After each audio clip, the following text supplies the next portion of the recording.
Hello, chat. Hi. It's been a minute. Oh, I need to change this.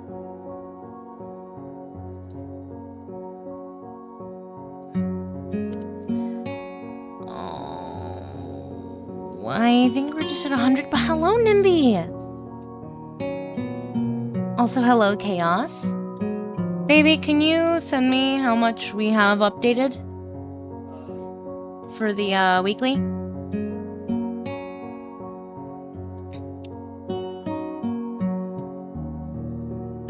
Did we hit daily yesterday? Tomway. You know, having a second monitor makes things a lot easier. Tomway.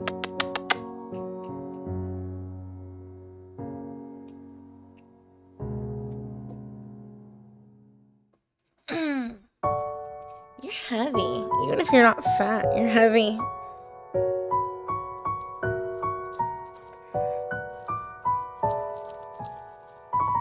Sweet, sweet boy. Yeah, you sweet, sweet boy.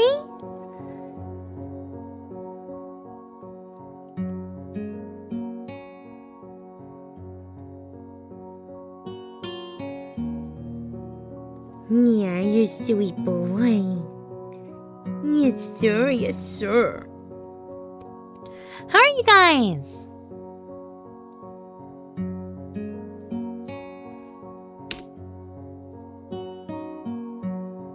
Hello, kitten boy wife. My YouTube account is no longer crippled.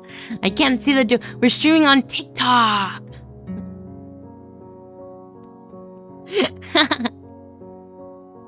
I need to clip my cat's nails soon. They're getting a little long. Some of them are. He does a pretty decent job at maintaining them.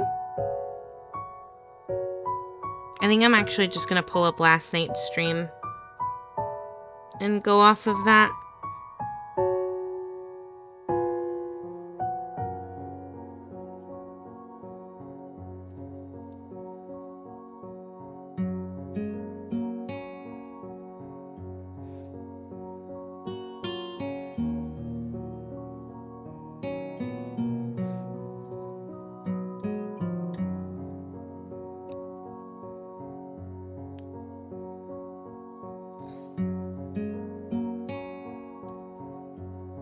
Anyways, my cat is being chilling. Okay, let me let me look at yesterday's goals. Okay.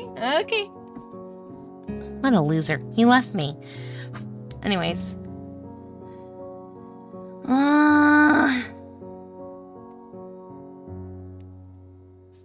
By the way, chat, how are you guys doing?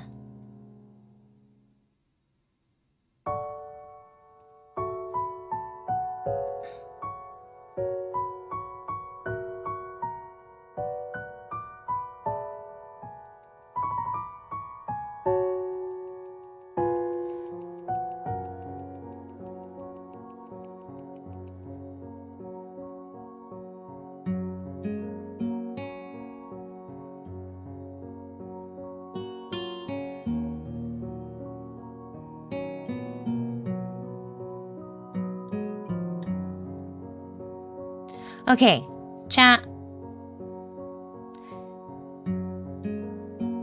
I think I've found what everything is. Playing Night Rain with Rando and they're all dog water trash. Pretty good? That's good. Okay, so the weekly is 160. And the monthly goal is 1,082. Okay. Went to Walmart, regretted it. I got soda though. That tends to be how trips to Walmart go.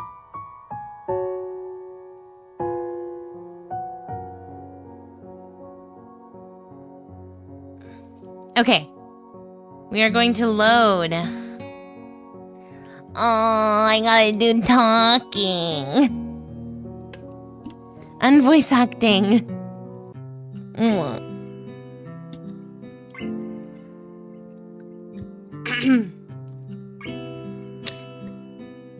I bought ribeyes and soaking it in Fireball and lemon. Oh, wow. Is this still Act 1? I think so. I'm not sure. I couldn't tell you. I've never played the game. So, we did have our first stopping point, though. Because this game makes me sleepy. The music makes me sleepy. Anyways. Various things around here remind me that indeed, it's me who is supposed to be the one living here. My bag's on the floor, my new school books on the desk. My numerous medications on the night table. I stare at the bottles for a moment, deliberating until I open a bottle, shake out a pill, and pop out a tablet from a foil sheet. I down them with a chaser of water without thinking about the chemistry. My uniforms are in the closet. I slink out from under the sheets and stretch my back before dressing up. Putting on a new school uniform feels like dressing in someone else's clothes.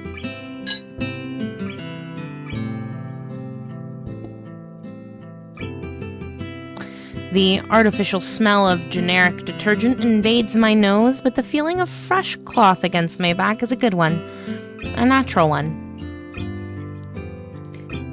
It feels like a school uniform, as it should.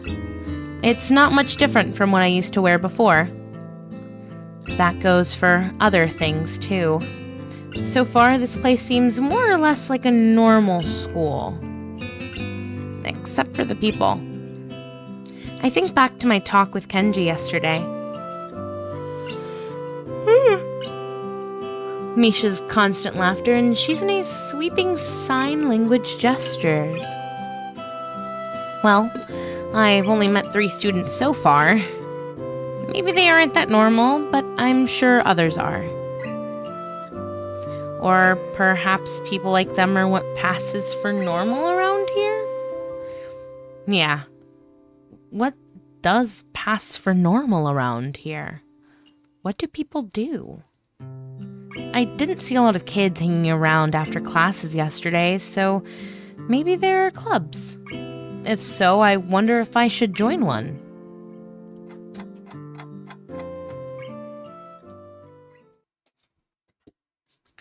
All through class, the question remains on my mind, so I decide to ask Shizune about it when we split into groups.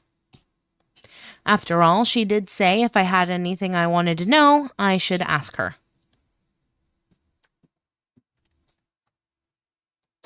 What you doing?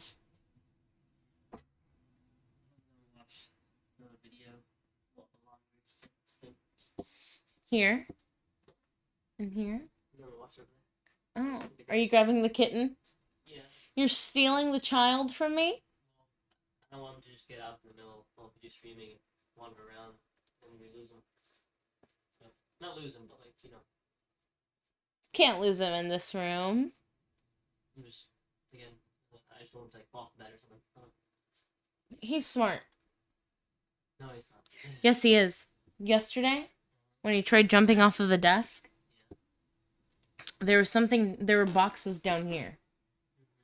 So I was watching him. He jumped from here to a smaller box and then down onto the blankets. That's cool. Over at my end, he's tried to just jump off the fucking table. I've caught him in midair before. God. That's a cool story. But have you made my pork biscuit sandwiches? Okay. I love you. Mwah. Wait, leave him in here while I'm doing that. Huh? I'm gonna leave him in here while you make the sandwiches. I was gonna sit down. Well, come bring them to me. I'll trade you for some sandwiches later. What do you mean? Trade you. Oh. Okay. All the ... dots. She crosses her arm and shifts her gaze slowly to Misha, who looks more preoccupied with trying to grind the eraser of her pencil down so that the top is perfect and evenly flat. ...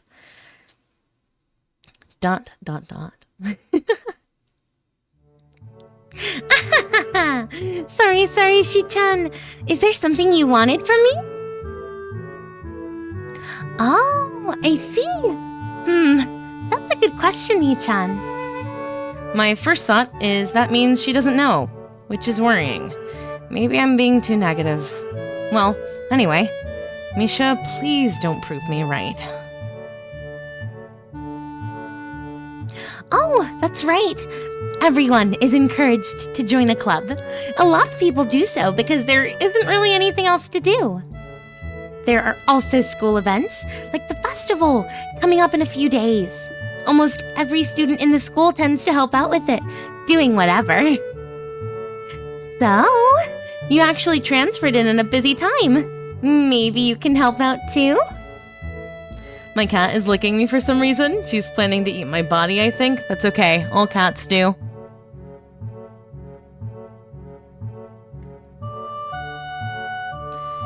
Sure. What's the festival about? Misha freezes. I don't know, Hee-chan. The truth is, it's a local event, and I'm not from this area, so... She starts signing desperately to Shizune, asking her to bail her out. Shizune adjusts her glasses at the end of an oddly grandiose flourish and starts signing hard and heavy. Huh? Oh. Who cares? Misha puffs out her chest as she shouts Shizune's words out at me with a disproportionate amount of pride. Too loud. I can see heads turning to look in our direction. Not so loud. Human beings evolve with each new generation. The ideals and beliefs behind a festival will inevitably change with time. God. That's what I get for not getting her the good wet food. Damn. Yeah, that happens. That happens. It really does. Now, it's about delicious fried food and amusing little games that you play to win prizes. The teacher clears his throat very loudly, batting his long wooden pointer against his other palm like a baton. He shoots a pointed gaze at us. Finally noticing where we are, Misha stifles a yelp and quickly quiets down. Shizune doesn't seem embarrassed at all, though brushing it off without a care. This music is way too loud. Hold on, I have to turn it down on my end. Do-do-do-do.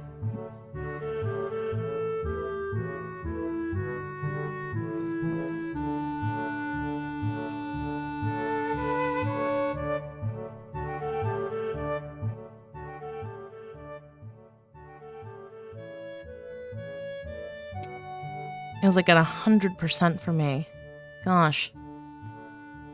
Anywho.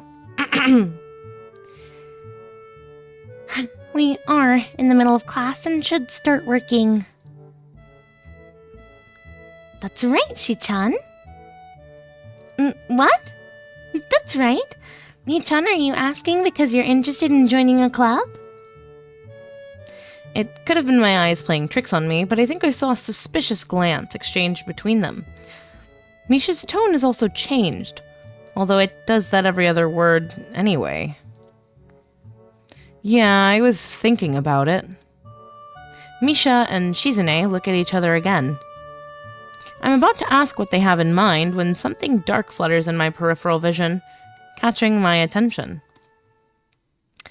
Out of the corner of my eye, I see the girl with long, dark hair get up from her desk and slip silently towards the door.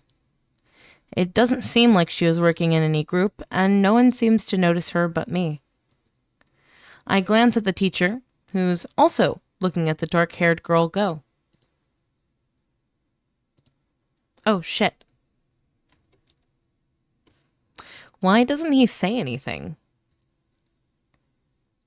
Hichan? Is something wrong? Do I look as uneasy as I feel? Or was Misha just looking at me, looking after the girl who left? No, nothing.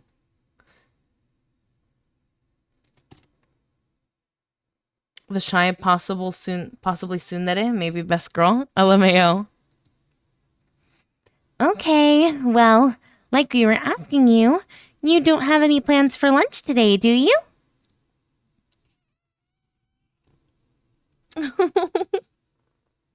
Did you guys hear that? He's screaming at me to hold him.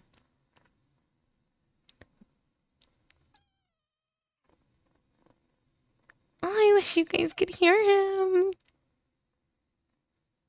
He's so cute. Hold the boy. I am. He is in my arms, purring up a storm. He hissed at me when I got home today from work. Very mean. I thought I would go to the library and pick up some books. Not really. Do you want to have lunch together then? Sure. Yay! Okay, Chan. Perfect. The rest of class passes uneventfully. The girl with the long hair never came back. Before I have the time to put any more thought into where she could have gone, the teacher informs us that it's time to stop working. Shizune looks more than a little annoyed that we only just barely managed to finish all of our work on time. I'm just glad we finished it at all. It's not a contest or anything.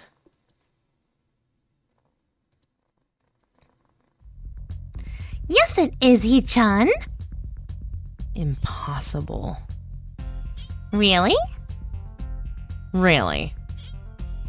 I've noticed this before, but it's kind of funny how Misha is always moving her hands and signing not only everything she says, but when anyone else is saying at any given time.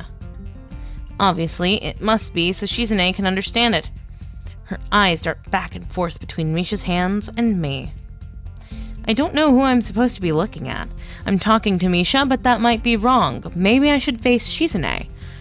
I'm used to looking in the direction of the person whose voice I'm hearing, but really, Shizune can't hear me, but it would be disrespectful to talk to her only through Misha. Then again, isn't that what she's doing? No, she's at least looking at me. This is all very confusing, and will take some time to get used to.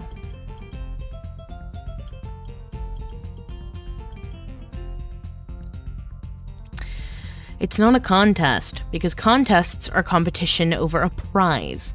If there's no prize on the line, it's not really a contest. Shizune's eyes flash dangerously with a competitive glare. She stares at me as if surprised that I'm challenging her. I think maybe this is a contest to her. I never noticed before how dark and blue her eyes are. It's truly an alluring gaze. Damn.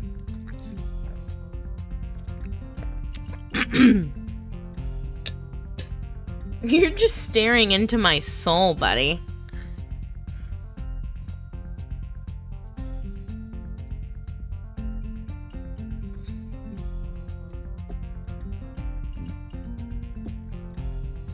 Are you sure, Hichan? Very sure. Hi, Jant. Hi, Mr. J. I saw that cute debate clip.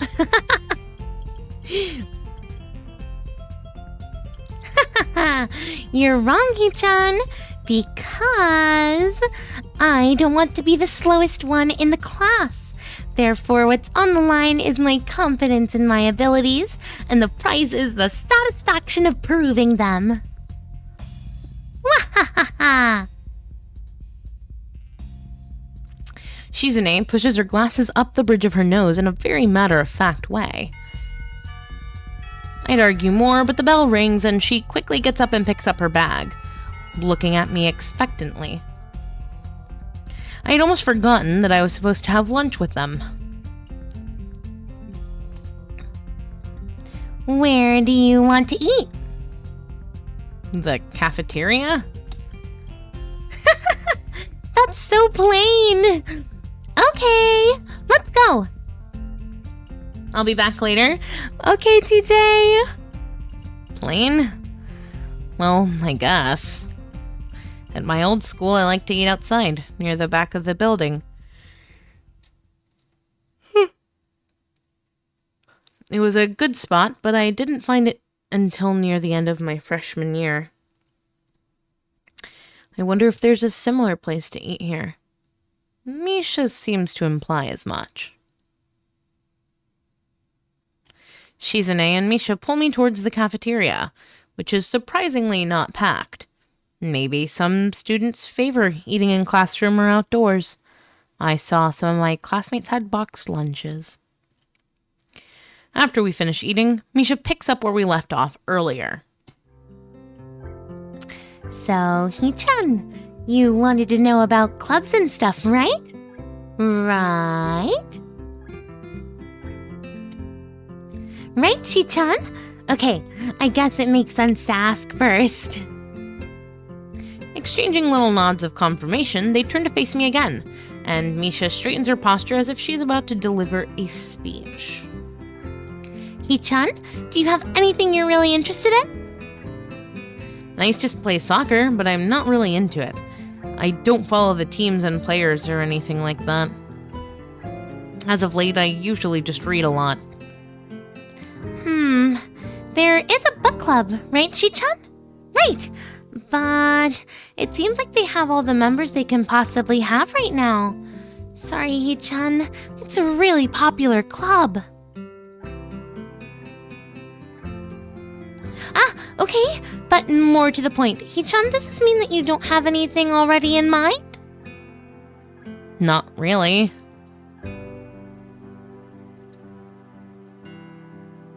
Good! Great! That's great, Hee-chan! Really great! Why is it so great? No reason. Well, Hee-chan, other than clubs and the upcoming festival, there is one other thing.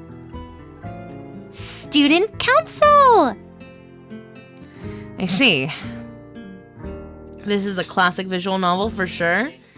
What? You want anything to sandwich? No. I like them plain. I love you. I see. I didn't know this school had a student council. That was a very melodramatic setup, though, just to tell me that. I am pretty sure the two of them know this, because Shizune looks a little embarrassed about it, and Misha is laughing. Shizune quickly retakes control of the discussion in a manner of speaking. After all, it's still Misha who has to voice whatever she says.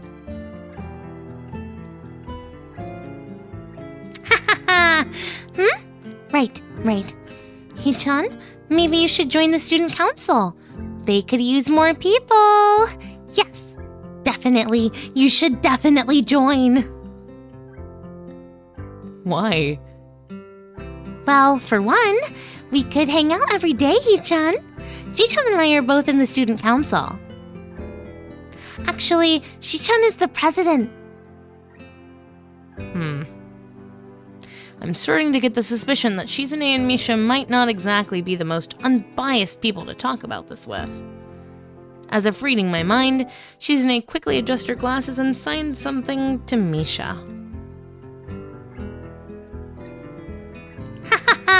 Of course, we're not trying to get you to join just because we would obviously benefit from you joining the student council and therefore have an incentive to try and get you to...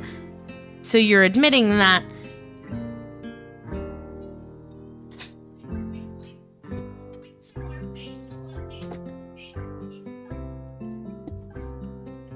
Did you make yourself some? Oh. Oh! Are you ready to take the cargo? No. No, take him. He was yelling at me earlier. Why? because I wasn't giving him attention. I was reading. And that's when I put him in between my boobies. And then he chilled out. He's like, no, but you'll grab me.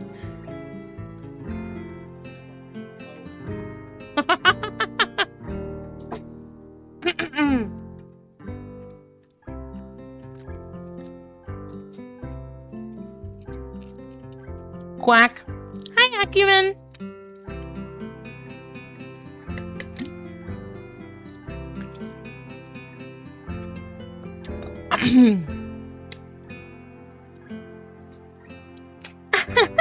No, we admit nothing.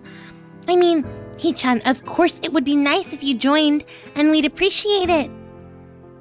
But even without all that, joining the student council shows a healthy interest in the workings of one's school. Yep, it's true, Hee-chan. Besides, don't you want to spend time with us after school, Hee-chan? I can't tell if she's being genuine or if this is just really good acting. Both of them seem to be trying hard to look their cutest, although they are already pretty cute to begin with. Ah!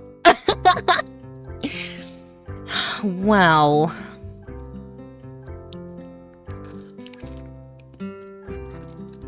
Oh fuck, I just took a bite of my sandwich.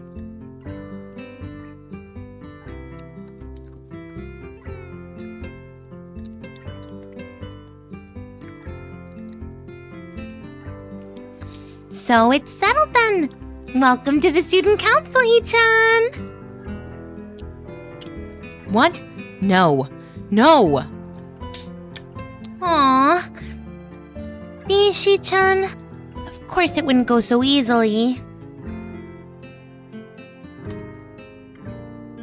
Yep, that's right though. It would be boring if it went that smoothly. Oh well. Hee-chan owes me candy now. You were betting on it? Hey, my life is not a game here. Shizune seems very intrigued by this when Misha signs it to her. The aggressive glint returns to her eyes. Damn! Haha. That's interesting, Hee-chan. Let's play a game. That's not what I said. How about Rich Man, Poor Man, Hee-chan? If you lose, you have to join the student council. No, absolutely not. Aw, why not?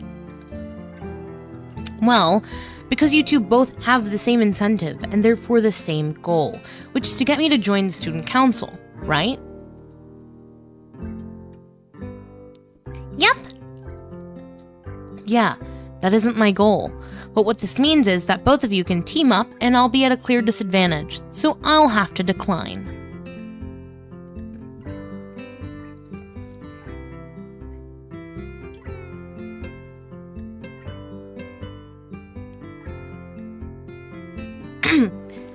Hee-chan, I'm very offended.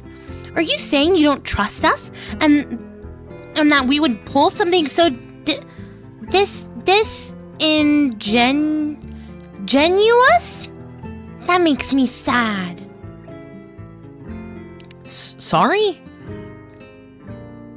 It's hard to tell where Shizune's influence ends and Misha's thoughts begin.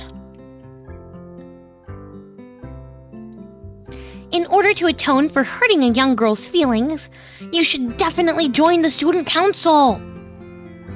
No! How about a game of paper football instead of Rich Man, Poor Man? Paper football? Yeah, it's a game they play in America. You make a paper triangle, and then you try to shoot it past goalposts that the other players make with their fingers. Isn't it cool? It's the ultimate form of competition between two people, Hee-chan. And it's also played by elementary and middle school children, Hee-chan. That means it's a game that really separates the boys from the men. More like the boys from the slightly older boys. Anyway, I'm not going to play that either. Just the fact that you know about it means you're probably surprisingly good at it. Yeah, that's true. How did you know, Hee-chan? Shizune frowns at Misha, telling me that she probably wasn't supposed to admit that so readily. I wouldn't say that I'm happy that there are attempts to get me into the student council, but I'm a little curious about what the student council does here. I've never been on one before, or even known anybody who was a member, so it interests me. I also kind of like Shizune and Misha, so maybe it wouldn't be so bad. Fuck, hold on.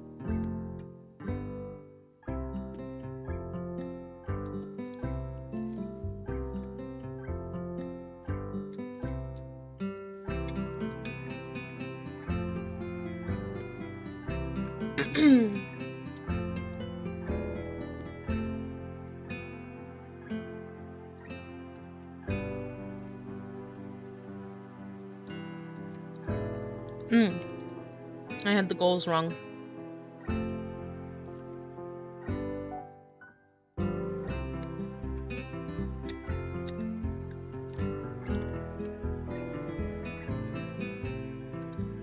There we go.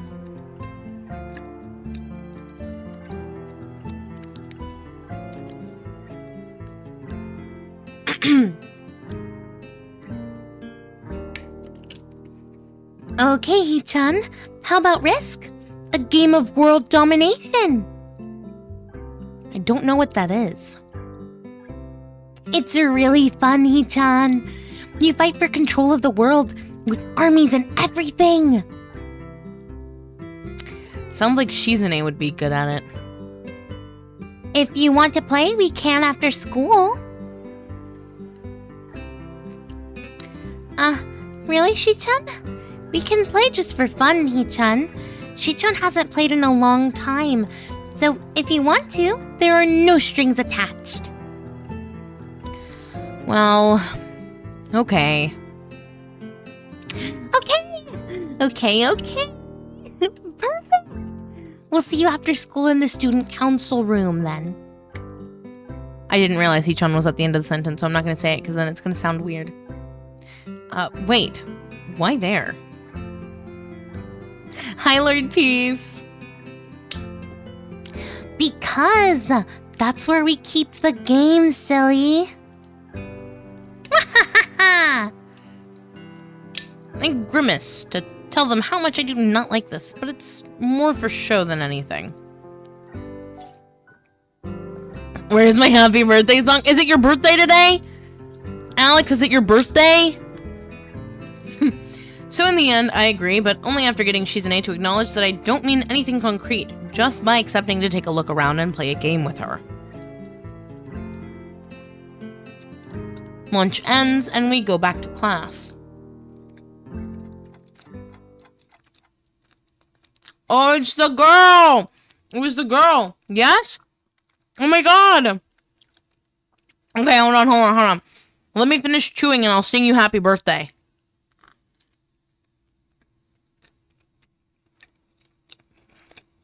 You like caught me.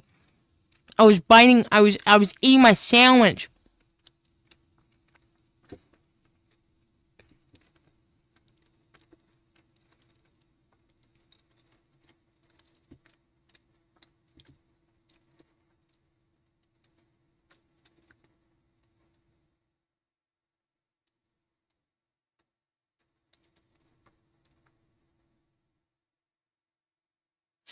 Okay.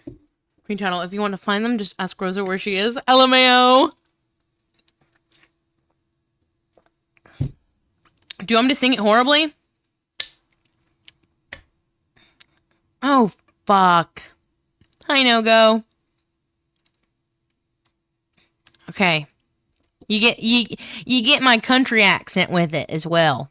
'Cause No-Go did the yeehaw. Well, fuck. As bad as I can? Okay. Happy birthday to you.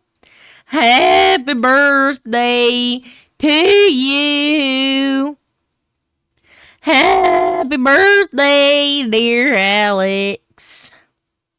Happy birthday to to you. There you go. That is as horrible as I can sing happy birthday. I really did try to sing horribly. And I don't know how that went. But I hope you enjoyed it, Alex. I really do. Wow, that was awful. Thank you. That was the intent. That was the goal. Thank you. But yeah, Alex, happy birthday. Happy birthday.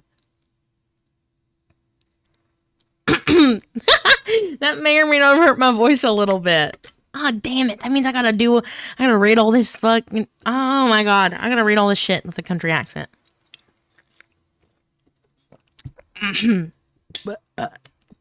Excuse me. I don't know if y'all even heard me burp.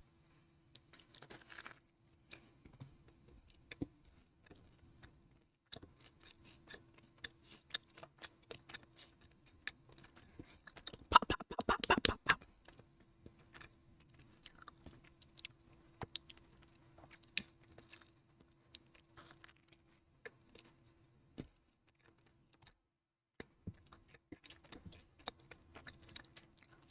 I'm like munching on my food and there's no background music, so it sounds like it feels weird. But all right. During afternoon classes, the long-haired girl comes back and sits down in her seat without a word. Again, no one seems to notice, or if they do, no one says anything.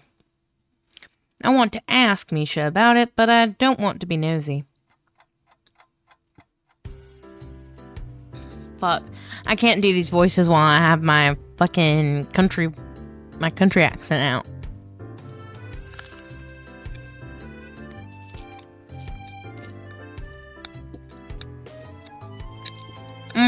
I feel like Yeehaw Time should have, like,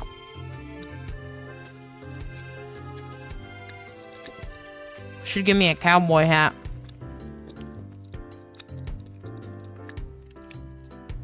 Maybe I should do that, because then I can set a timer. And when my cowboy hat's gone, that means the timer's up and I don't have to be yeehaw anymore.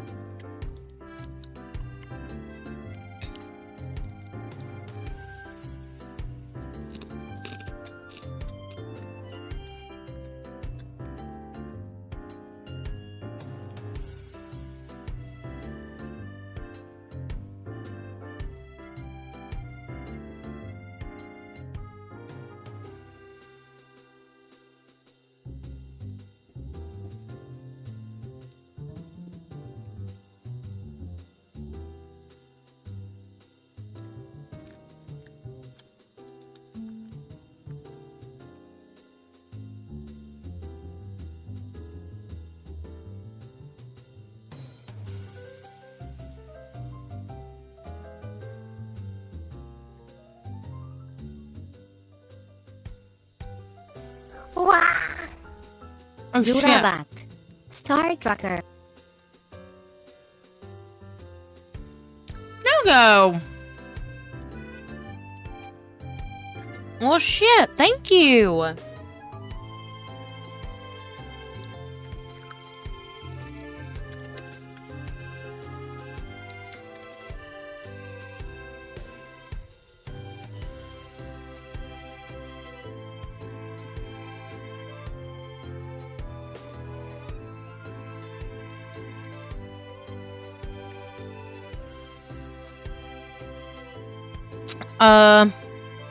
So you do have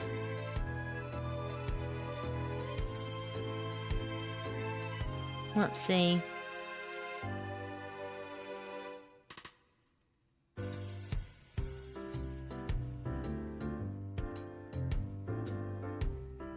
You do have $6.66 you can put to something else.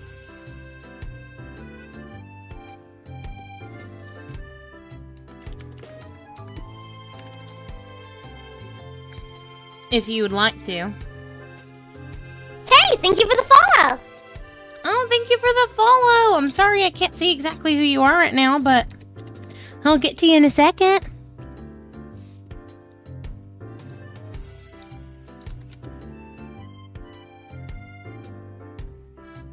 Have what? You have $6.66 that you can put into something else if you want. Star Trekker's fully funded now. Hi, Bon! How are you? So, let me know what you want to put that towards. Put it towards ice cream? Okay.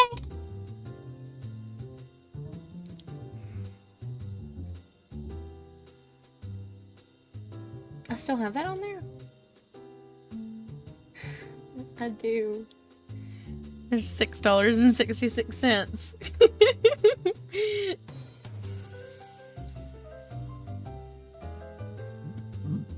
Oh, God.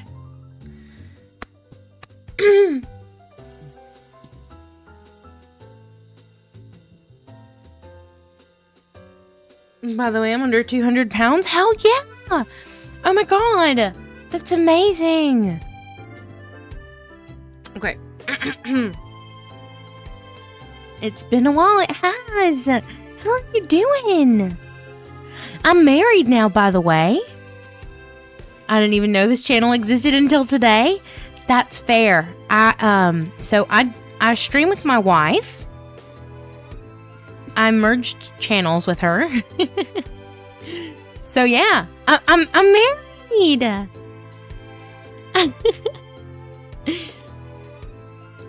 I'm not a kid no more.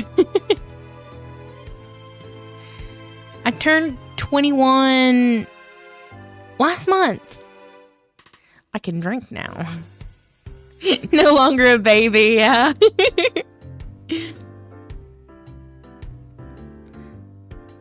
What? Oh, Alex. So Bon, who's on the Twitch side, is someone who I've known for a very long time. They knew me back when I was still Minty, which you may not know who that is. That's okay. I didn't make it big. But I was a minor back then. I'm an adult now. Lad is younger than me. Me? Yeah, I'm only 21. I turned 21 on May 18th. Patho's pregnant? I am not. I'd cry. I think I'd genuinely sob if I was. What do you mean? What the fuck? Soon? Oh, God. Oh, God. Imagine. I feel old now. Alex, how old are you? I thought you were like 25 or something. Aren't you? You're pretty young. 22? Oh, you are not old. 31 is just around the corner. See, that's old. I'm just kidding, Gio. I swear I am. I'm 34? Yeah. Not the oldest we have. You are not the oldest members we have. I promise. I think we've got some people who are like in their 50s that watch us. So, find solace in the fact that you are not the oldest in this community.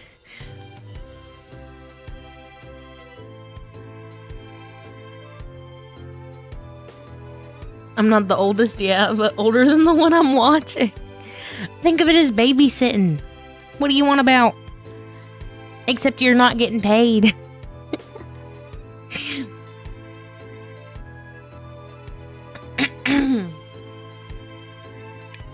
Anyways, yeehaw time is over. After school, Shizune and Misha quickly find me by the first floor lobby and latch onto me, covering each flank in case I might try to escape. I feel a little offended, but I'd been considering it. Nevertheless, I'm a bit disturbed that enough people have made a break for it in the past that they're on guard. What's with the escort? This doesn't make me feel very comfortable. In fact, it makes me feel like a dangerous prisoner being transported to a cell. Ha ha! What's wrong, Yi-chan? That's right. We're just going to play a game of Risk, remember? I don't know, Misha. This all seems a little sinister to me. I start thinking that when we sit down to play the game, they'll tie me down and torture me until I agree to join the student council. Well, that's highly unlikely, but still. For some reason, it just doesn't seem like it would be so plausible. For some reason, it just seems like it would be so plausible. Getting to the student council room is as simple as turning 2 corners from where we started. What? That's it? This makes you guys being so on top of me seem a little silly. That's not true, Hee-chan. Shi-chan says that when their life is threatened, people have shown the capability to pull off superhuman bursts of speed. God. Life is threatened. Her expression unchanging, Misha signs something amusedly to Shizune, who makes a baffling face and puts her hands behind her back, looking pleased with herself. Fuck, this game makes me so sleepy!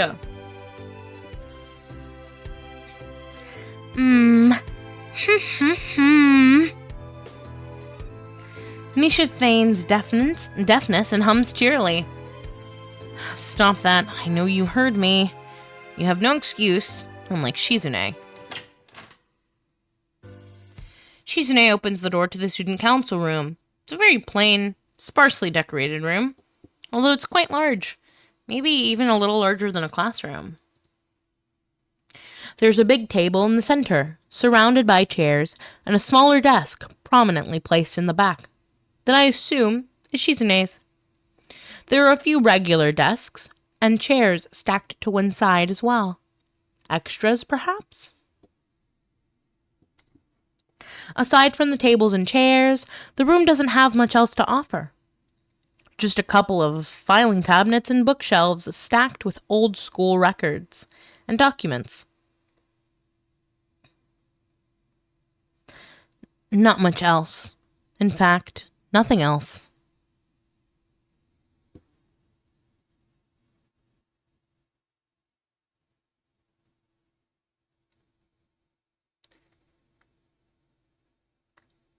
Huh. Francis, I don't see your message on my restream, but I do see it popped up on my chat. Yes, it is time for the student council. This is a pretty bleak room. They could at least put a potted plant in here, or something. But the most noticeable thing that this room doesn't have is other people. Are we early? No. What do you know? Does it mean nobody else is coming today?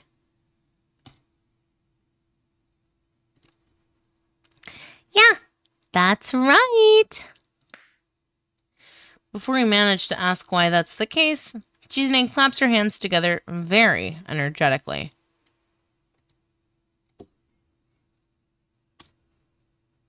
Hee-chan, let's play Risk. Come on, you promised, didn't you? You have to. Okay. Do you want to know the rules? We can explain it to you while we set everything up. While Misha is talking, Shizune takes out what looks like a board game from behind one of the filing cabinets and throws it on the table. Wow. Peito, I need you to do me a favor. Remove that $50 from Star Tracker and put it to a pickled punk. Wait, no go. I have to change what the pickled punks look like. Since I'm no longer a clown. So, do you want to go ahead and have this pickled punk before I change it? Or do you want to wait?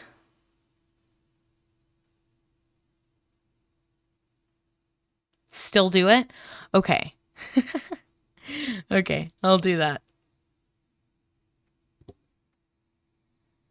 I want all three. I see.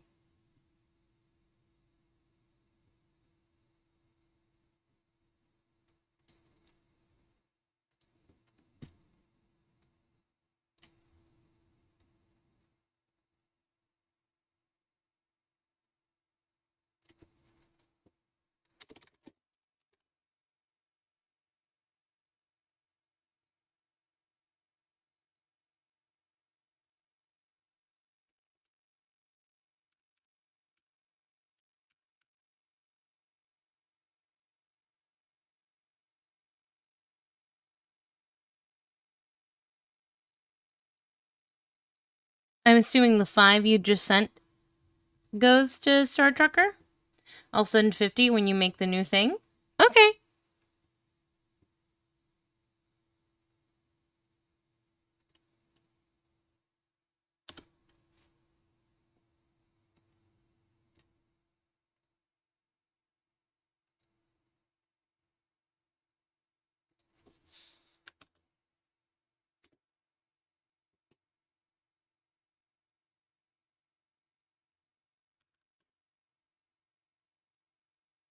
Now I'll put that 5 to something else. 1 second.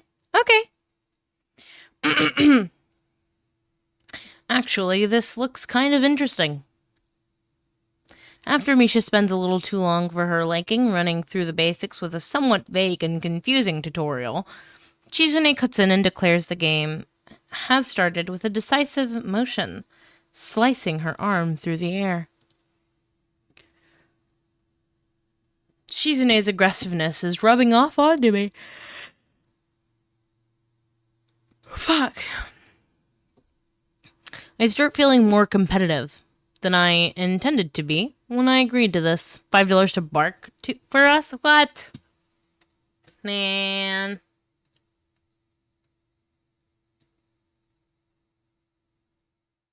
All right.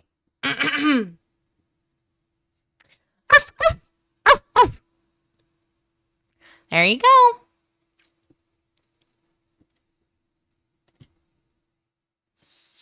I start feeling more competitive than I intended to be when I agreed to this. Who's a good girl? You are?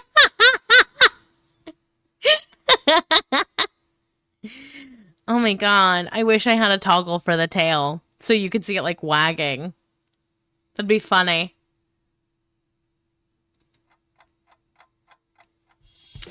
Halfway into the game, while I try to ponder how to defend against Shizune's assault from 2 fronts, she breaks my concentration by drumming her fingers on the table to get my attention. Hichan, Shichan wants you to know that you are taking too long to make a move. Shichan also says that she will let you keep Australia if you agree to join the student council. I thought this was a game no strings attached. Just the fact that she will dangle this over my head as an offer means that she knows I care about the outcome of this game. And anyway, no. Shichan admires your fighting spirit and would be a benevolent dictator who will spare your people if you agree to join the student council. Sounds like a good deal. You should take it.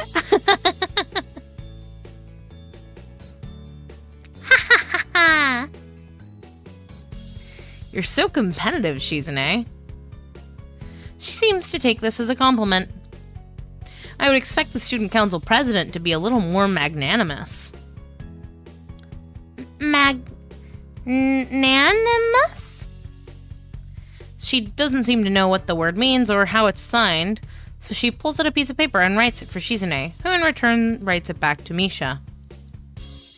Misha presses her index finger against her temples, as if trying to physically imprint the word into her memory. Yeah, what's Misha's disability?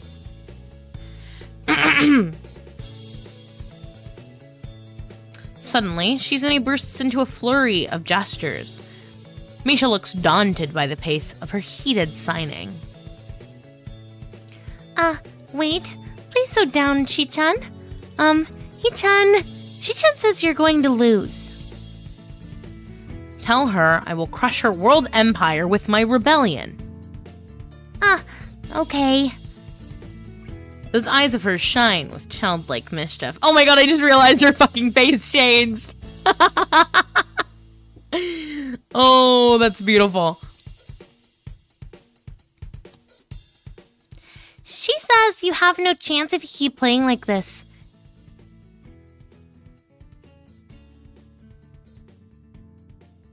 Ah, Damn it.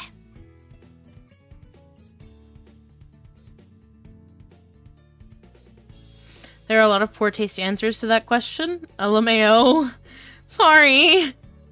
Misha doesn't have a physical disability. My theory is she's studying to be a sign language interpreter, so it makes sense she shares classes with a deaf student. Oh, while I agree, she seems to be struggling with these big words. And isn't quite sure how to, like, repeat it back. And even if she does understand a big word, she has trouble getting it out. That's probably the real explanation, I guess. But there are other ways for you to be a sign language interpreter. Hold on.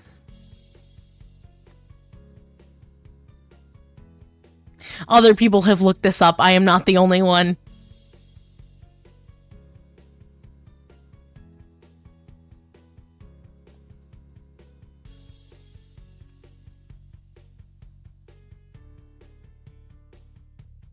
True, but constant exposure is one of the best ways. Studying, she still has a ways to go. Yeah. So apparently a lot of people think she has an inner ear issue.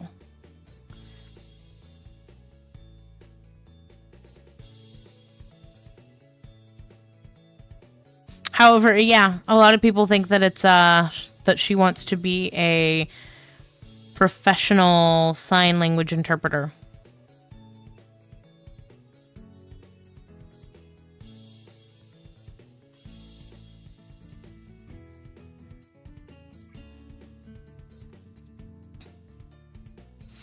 Because it says she has balance issues. Anyways, chat, do I attack aggressively or do I play defensively?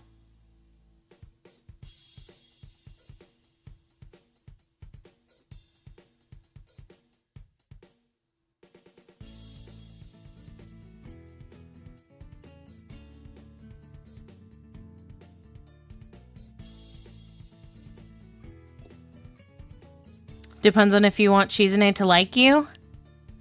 Oh, I don't care for Shizune. This is actually an important choice? Ah. Okay, hold on.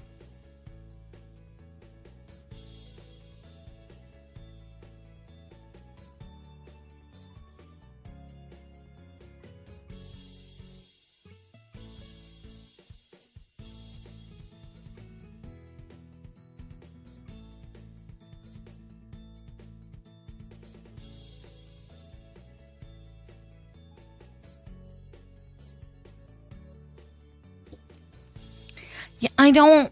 You know what? You know what? I think it's a trap. Me, personally, I think it's a trap. Shizune is my second favorite route, only after Ren's. I see. Yeah, I think I play it defensively. I want to win! I want to win! How do I win? That's my real question.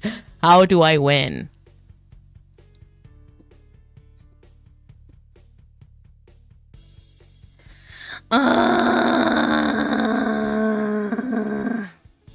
I don't know. If you want to win, you have to be aggressive. You can't win by being defensive. Oh, you just don't? What do you mean? Okay, you promise that'll make me win? She's either really mocking me or trying to trick me. I have nothing else to lose, though, so I might as well try something different. Alex, thank you for the gift. Hey, yo, thank you so much for the gift membership. Or memberships. I'm not gonna do the Parentheses. parenthesis thing again. I said you can't win by not taking territory. You're mean! go back! Maybe if I spread out my forces and try to control more territories, I can recoup the advantage. Shizune seems to focus on conquering whole nations, so maybe I can sacrifice my hold on continents to gain more small countries. It's worth a shot.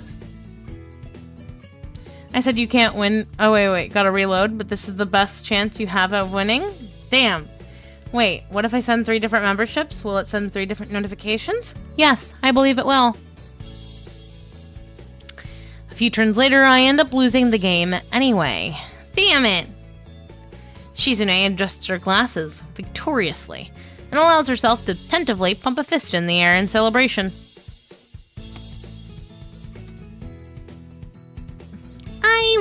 I win, yay! There's no need to translate that. It was pretty clear. Hey, yo, thank you so much for the gift membership. Or memberships. I'm not gonna do the parenthesis S parenthesis thing again, because that'd be weird if I did it twice. Yep. Hey, yo, thank you so much for the gift membership. Or memberships. I'm not gonna do the parenthesis S parenthesis thing again, because that'd be weird. God, Alex, thank you! Yep.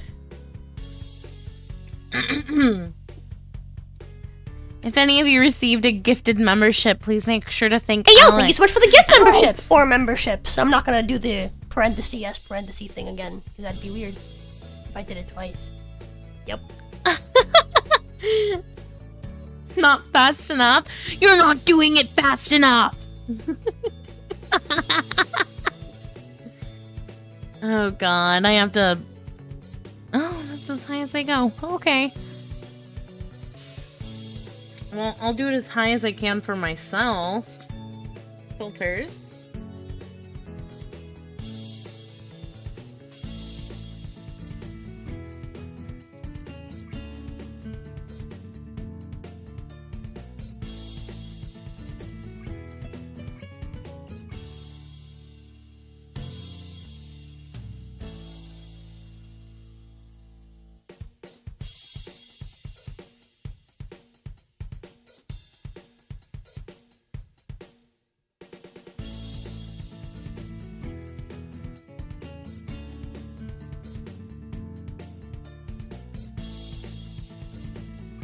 Okay. Hello, Active Weibo. Hey, yo, thank you so much for the gift membership. Or memberships. I'm not gonna do the parenthesis S parenthesis thing again, because that'd be weird if I did it twice. Yep. Thank you for the memberships again. Hey, yo, thank you so much for the gift membership. Oh my god. Or memberships. I'm not gonna do the parenthesis S parenthesis thing again, because that'd be weird if I did it twice. Yep. It's being weird. So let me delete that one.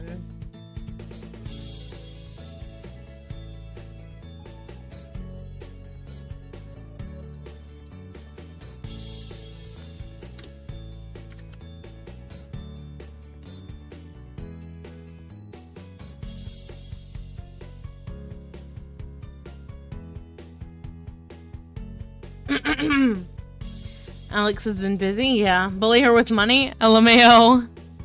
Tried using my cell phone, didn't work as I expected. That's fair. Wahaha! Don't look so sad, Hee-chan. You were really giving it your best. That's what I thought. Sometimes your best just isn't good enough, though. If anyone knows that, it's me. You did very well for someone who just learned how to play today.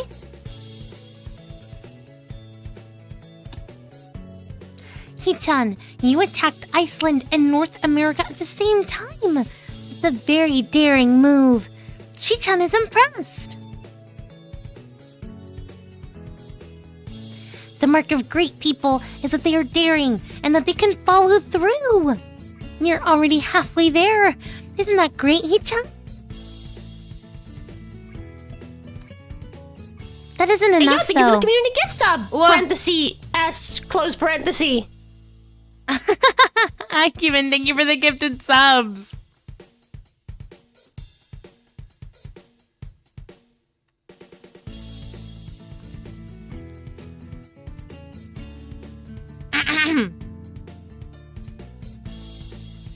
Oh my god, Hey, yo, Alex! thank you so much for the gift membership. Or memberships. I'm not gonna do the parentheses thing again, because that'd be weird if I did it twice. Yep.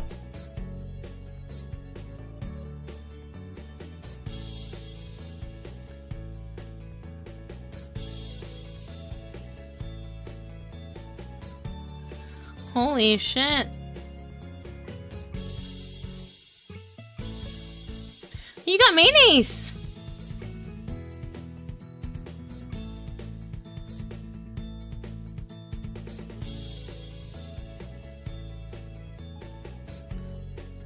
You got Umbra!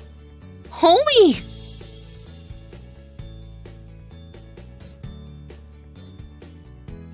Mr. Cornell. Dazzle. I got Alex.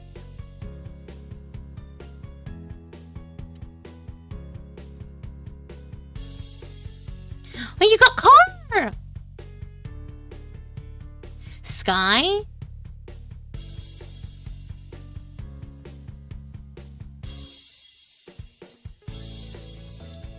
Yeah, quite a few people.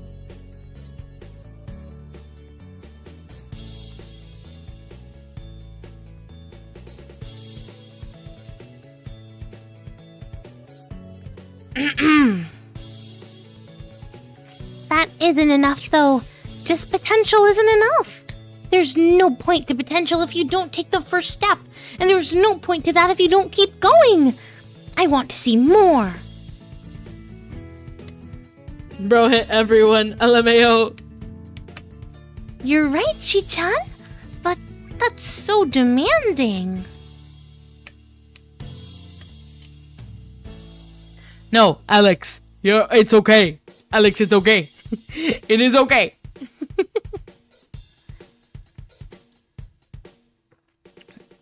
Oh, Shizune leans forward, suddenly looking a lot less playful and more like the serious person I expected her to be from the start.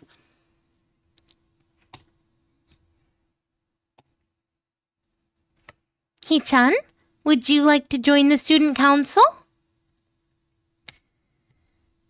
She really doesn't wait any time, does she? But it's only my second day of school, so I'm hesitant about committing to something so early. I haven't even taken a look at any other clubs yet. But spending time with Shizune and Misha doesn't seem like something I would hate. I still need more time to think about it before I decide, for sure. Hey, yo, thank you so much for the Oh gift my membership. God. Or memberships. I'm not gonna do the parentheses thing again, because that'd be weird if I did it twice. Yep. Just put the wallet down. Oh my god. Maybe. I'll get back to you on it.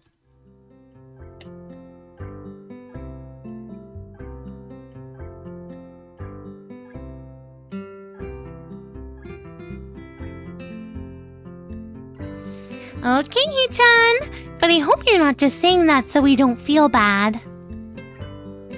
No, really. Really? Hi-chan, if you're going to say that, you're saying that it is definitely the truth and there can't be any mistaking it. I know. I guess I should have my revenge for losing, at the very least. Shizune smiles at that in a mischievous way that feels like twisting the knife in the wound of my loss. I take a glance at the clock on the wall and realize I've spent far longer playing Risk than I expected. Sorry, I think I have to go. I wanted to go to the library. It's not closed yet, is it? Shizune scratches her head and gestures at Misha. How hard can it be to determine whether the library is open? There's a clock right there on the wall.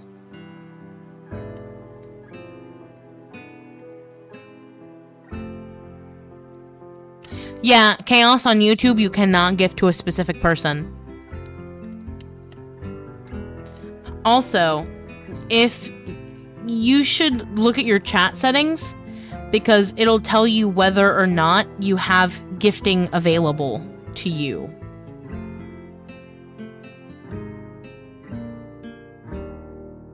So,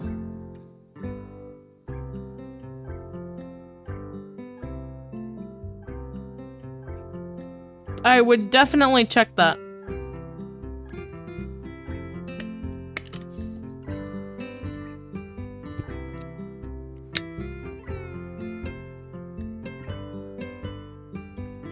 It shouldn't be unless the librarian is absent.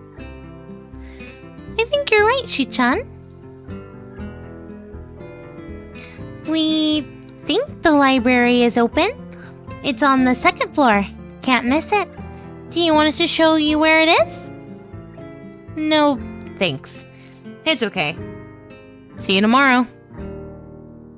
Bye-bye! One flight of stairs up and I run into problems. The second floor hallway is a carbon copy of the third floor one. Wide, of course, and plain, like only hallways can be. The problem is that the library's whereabouts are not as easily determined as one would think. The classrooms are marked with signs stating which class they belong to, but then there is a plethora of other unmarked rooms. Is the library one of them, or is it just somewhere down the hallway? I bet on the latter, and choose my direction at random. After I turn around the corner, an unmarked door draws my attention. Okay. Because it's not closed. It's not open either, though. Just barely ajar. So I can see it's open and nothing else. It would make sense for the library door to be invitingly open, and while this one is not quite that, it's good enough. At the very least, it means that someone is inside, and I can ask for directions, no matter how embarrassing that is. Is it safe to chat? Yes. Hi, Brother Doom. Hi, DJ. I gingerly push on the center of the door with my fingertips. Every muscle in my arm ready to pull back at a moment's notice. The feeling of being an outsider to this school can't be shaken from my mind. Hey, yo, thank you so much for the gift membership. Or memberships. I'm not gonna do the parenthesis thing again, because that'd be weird if I did it twice. Yep. So much so that I instinctively fear doing something wrong by entering.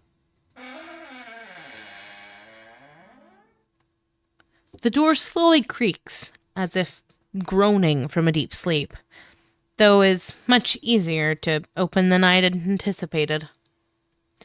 Leaning over and poking my head ever further inside to gain sight of the room as fast as possible, the meek "hello" on my lips is quickly snatched away.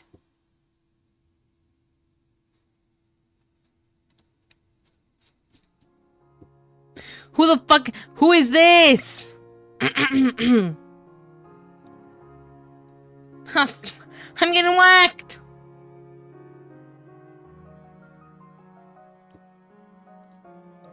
This is not what I was expecting. I mindlessly let the door open to its full extent, taking in the sight of the solitary figure taking center stage in the otherwise abandoned room. The situation steals my voice, leaving me standing at the doorway, staring at the beautiful girl. Evidently having taken her time to assess the situation, the girl gently puts down her teacup and opens her eyes, but doesn't look at me. Oh, fuck. What kind of voice should I give her?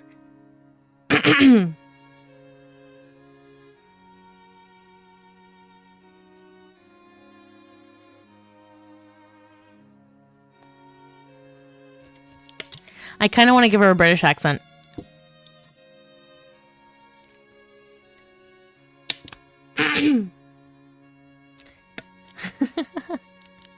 Maybe it's because of blonde. Blue eyes. Refined. Proper.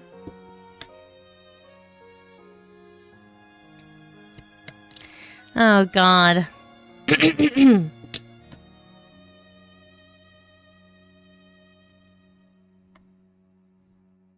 not gonna lie, I get really confused on who is who on this manor. LMAO.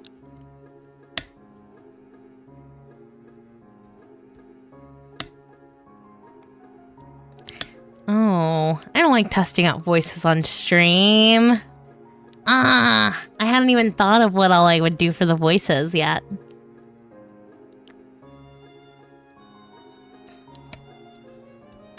Maybe not British, but it will be funny later with the quote-unquote reveal. Man.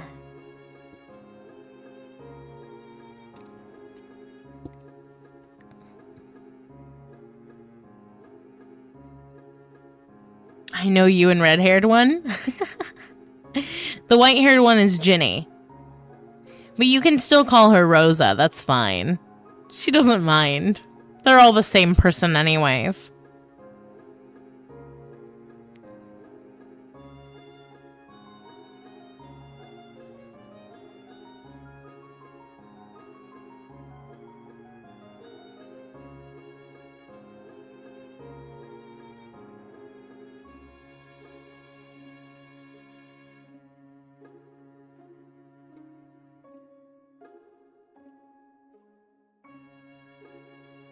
Thanks, I still don't know who is who.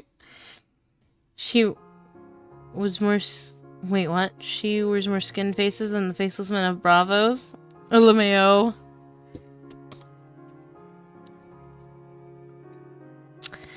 Well.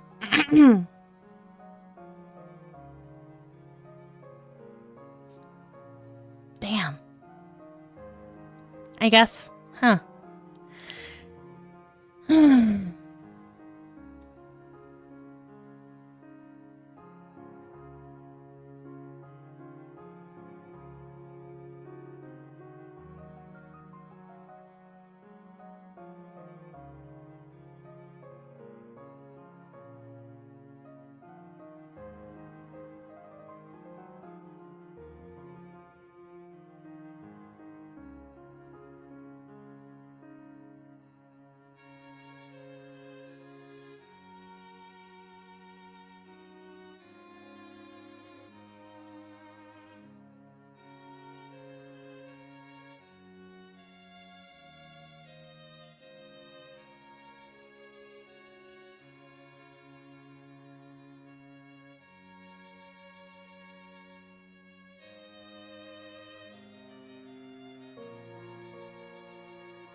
Hello there.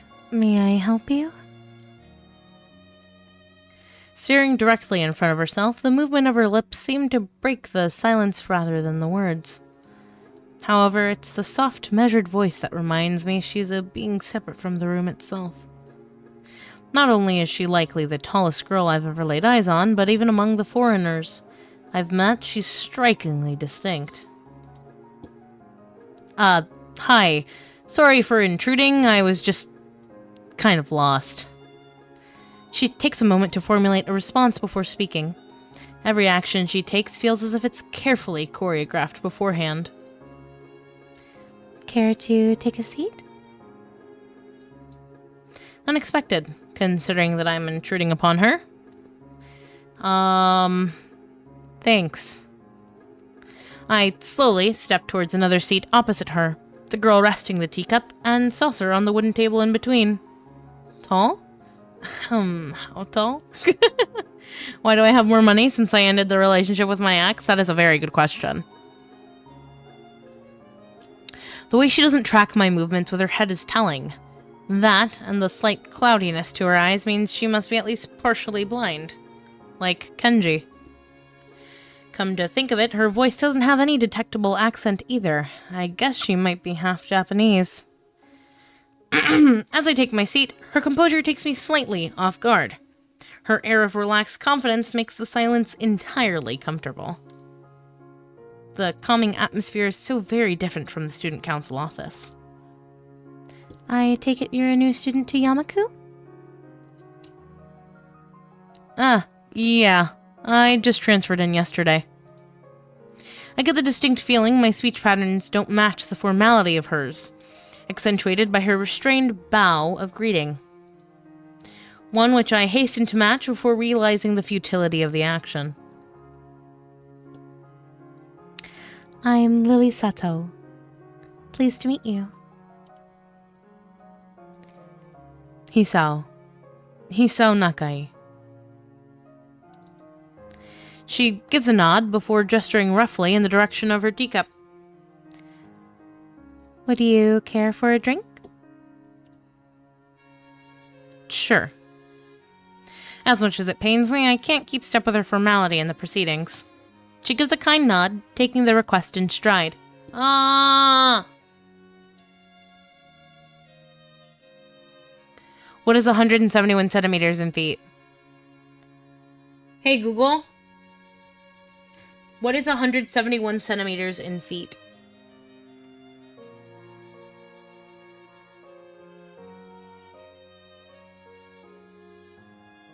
She's 5'7". It did the math for me. Like, I don't give a fuck. Just answer the question. It's tall for a woman. That's tall for a woman. Without another word, she steps off the chair and prepares a second cup of tea from a collection of supplies laid out along a shelf.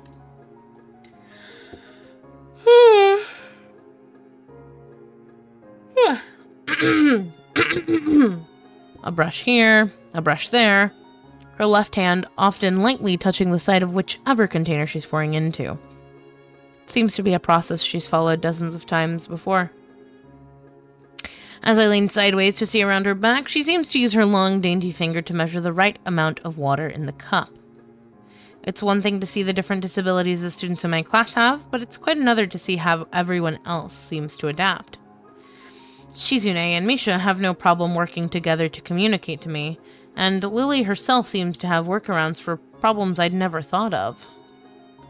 While I feel slightly guilty about her doing the work, she seems pleased to be following the correct process of the offer preparing the drink.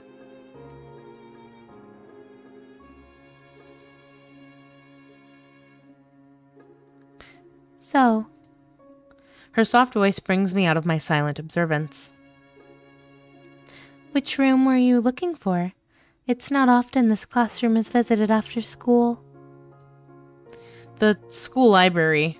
Shizune and me... some classmates told me it was on this floor. She finishes pouring water into the teacup, and as she nods, a small metallic tapping coming from the teacup, indicating it being stirred. I'm aware of Miss Hakamichi, as are most students. To be with them means you're in class 3-3, no? That's right. In the science room with Muto. She gives a small giggle before setting down the teaspoon and slowly walking towards the table, teacup and saucer in hand. He's quite a character. I imagine you'll come to like him. Most do. As she sets down the tea, I gently take it and have a sip. I'm really more of a coffee person, but this seems like a rather bad moment to bring it up. Nonetheless, the smell's quite nice. I'd hardly think it'd be hard to choke down. Thanks, Sato. It tastes really nice. She smiles and quickly waves her hand in front of her face. Lily, please. There is no need to be too formal. She says this in spite of her exceedingly well-bred speech. Oh well. I guess I should try and ask her about herself, as it really does seem as if she's catering to me. So, which class are you from? I imagine it's one of the third-year classes? Correct. I'm in class 3-2, which is on the 3rd floor, same as yours. It's taught by Miyagi, and is specifically for both blind and partially blind students. I see. Sorry. I feel like slapping myself for the faux pas. Looking at her face, though, she doesn't seem in the least bit put off by it. Dude, it's just a saying. It's just like, ugh. My. There's no need to change your speech on my account. Sure. Sorry, I guess I'm really showing my newness here. An environment like this would be a big change, so I can't fault you for it. While the same can't be said for everyone, many have come to terms with their conditions. A category which would include her, it seems. All too ready to jump ship from this particular topic, I segue into another. I've never seen segue spelled. I almost read that wrong. Do you come here to drink tea often? It's a really nice place. Thinking on it, this might be her vision of the place behind my school that I like to have lunch at. I come here fairly often during lunch times. My duties as class representative don't leave enough time for an official club, so friend and I use this room for having tea. Class representative, huh? Compared to Shizune, her mannerisms seem to be almost completely opposite. While Shizune's blunt and fiercely driven, Lily seems relaxed and calm, almost aloof. Come to think of it, she might be useful for a less biased view of the school's clubs. What kind of clubs are there to join? The more popular ones are the track and field club, which uses the field near the school during lunch times, the baseball club and the book club in a room near the library. There are also numerous small ones too, though, such as the art and music clubs. At a time when I'm just wanting to get on my feet, rushing into a club right away seems slightly unappealing. I wonder if this school shares the same rule as my old one. Is it compulsory to join a club? It isn't, though it is encouraged. Ah, good. That's a relief. I've really let down my guard around this girl to let such a thing slip out. The fact seems to slightly amuse her. Not wanting my tea to get cold, I finally start drinking it as Lily does the same. As I look over to the window over her shoulder, I notice the light coming into the room as a distinctly orange tint. Even here, time doesn't stand still. Huh. The time's gone quickly. Sorry? Right. She's blind. Of course she can't see the sun setting. It just looks like the sun's starting to set. It seems to come as a surprise for her. I guess she must have lost track of the time. Sorry, Hisao. I didn't mean to keep you from the library for so long. I quickly moved to allay her concern. No, it's okay. The library's still open, isn't it? She pauses and takes a moment to think on it. It's probably something I should have asked Shizune when I had the chance, but Lily seems likely to know in any case. True. It's open until 6:30 during weekdays. A quick glance at my watch confirms I have well enough time to get there. I might get going in that case. It's been nice talking with you, Lily. She smiles and gives a deep nod, her hands still neatly folded on the table in front of her. It was my pleasure. Oh, come to think of it, shall I show you where the library is? I couldn't possibly ask for more help. I should be able to find it all right. Well, unless my navigation skills fail me. Which they seem to have a habit of doing. It's all right. I was going to be talking to the librarian there in any case. I could introduce you. This gets better and better. It's pretty hard to deny her offer. If you're sure, then that'd be great. Thanks. As she stands up to follow me, she takes hold of a straight, retractable cane that had been slipped in the handle of her bag on the floor. Compared to the cane the boy in my class had, Lily's looks much thinner and longer. His must be for support, whereas Lily's is for navigation. Together, we leave the peaceful room and enter the empty hallway on the way to the library. Side by side, my pace carefully slowed to match hers. We slowly walk through the hallway. It doesn't take long for us to arrive at the door to the warm-looking room, apparently situated in the center of the floor rather than either wing. Ladies first. She gives an appreciative smile at the gesture, taking the lead as we file in. To the left is the wooden library counter, with the library proper being on the right.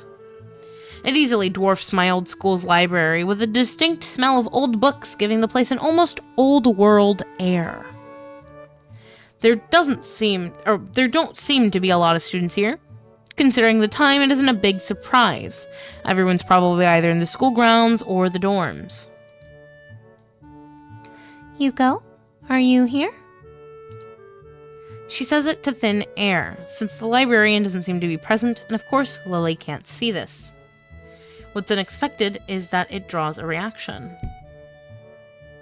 Something from under the counter thuds against it, followed by a quiet wail. Oh. The origin, apparently the librarian, quickly crawls out and bounces up to extreme rigid attention. Hi, Lily. How can I help you? Her voice is strained in a failing attempt to sound casual, and she's rubbing the back of her head. Good afternoon. What happened just now? I heard a strange sound. It's nothing. I just hit my head.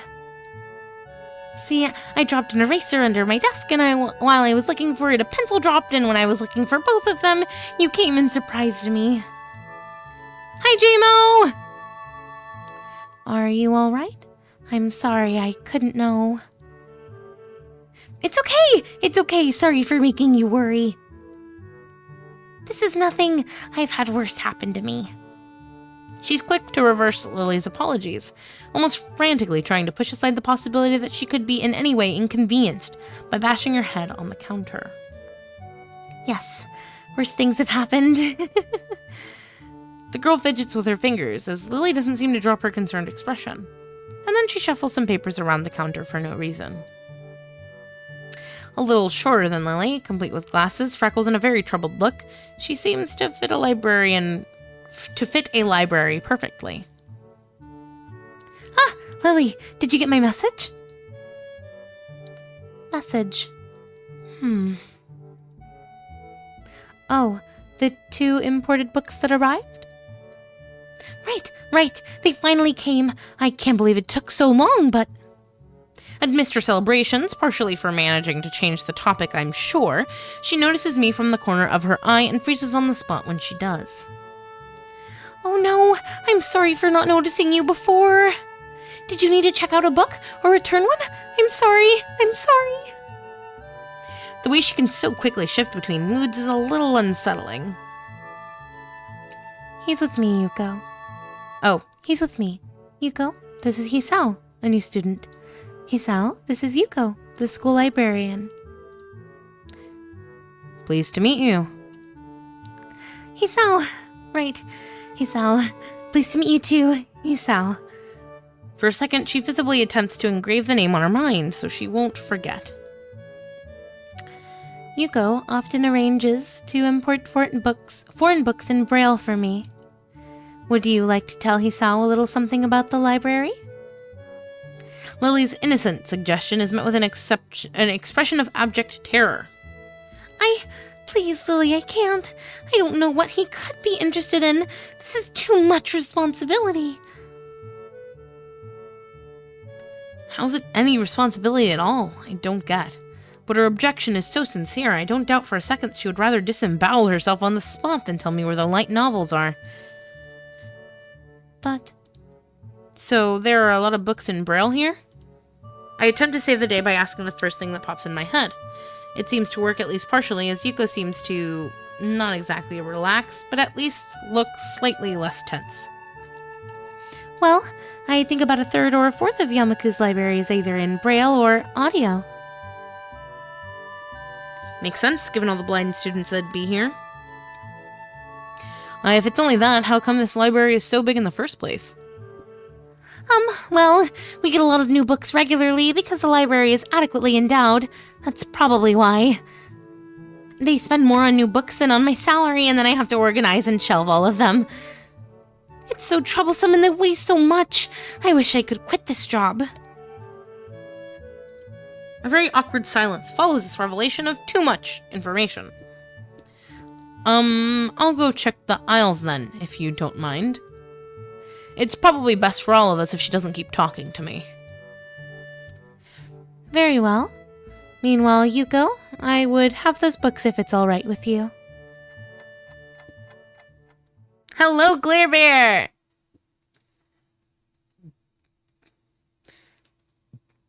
My first impression was right.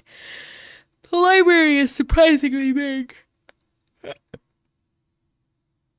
When does this chapter end? I forgot to edit this.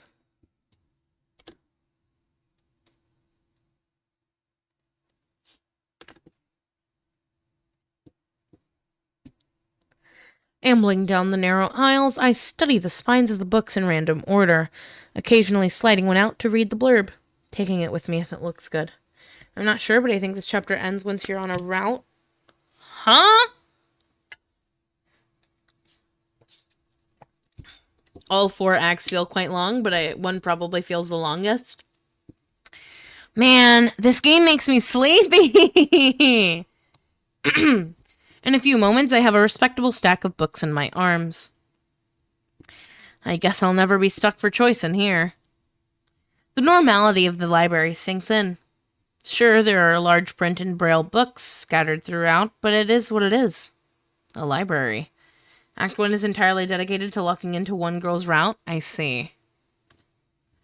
It's as if the calm mood from the room I had tea with Lily in snuck with us in here. Unless it was here to begin with. Something about that puts me at ease. Just like before. I reach the end of the aisle and find a collection of desks, set up for study or personal reading. Going a little further, though, I discover a nice, quiet corner at the back. While the rest of the library has the odd student sitting at a desk either reading or stealthily sleeping, the back is pretty much deserted. Makes sense, this is the longest, it's the most important act, and has to introduce all the girls. I see. As I glance around, I see someone who I recognize sitting on one of the several bean bags. The girl with the black hair? Yes!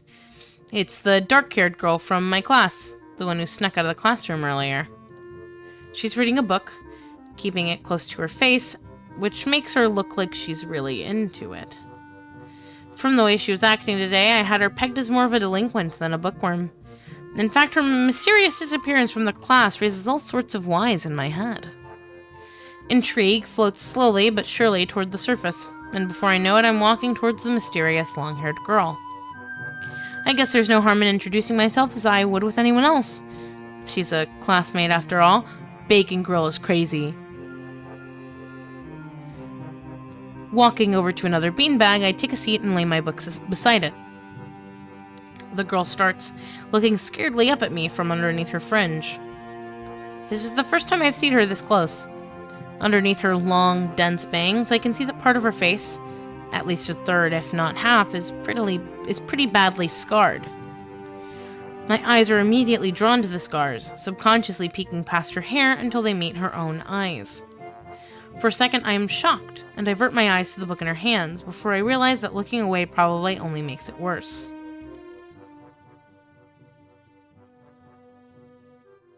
It takes too many seconds to collect myself and remember what I walked up to her for. I'm sorry, I didn't mean to startle you. God,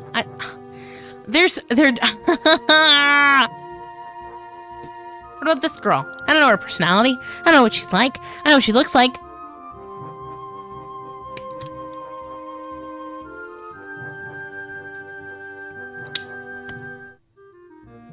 Just walked up to her and started staring at her scars. Yeah, it's pretty rude.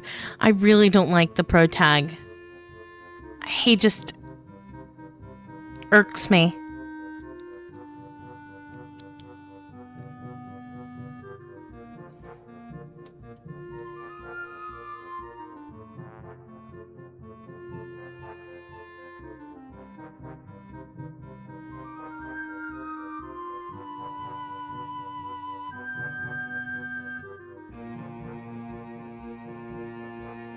These pro tags often need room to grow, so they're often annoying. He gets better if you let him. That's fair. That's fair. I guess I'm just used to playing like the female dating sims. I've never played a male dating sim. I've never played as a male pro tag. So seeing the difference between them is very interesting.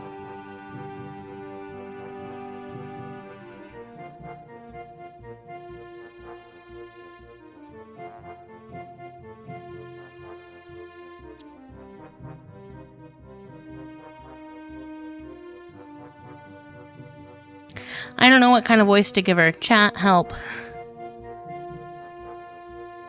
My versatility is not great. I am not a voice actress. I also just want to get to a stopping point. I'm so eepy. And then maybe come back with a different game. Timid, meek, like a scared little mouse.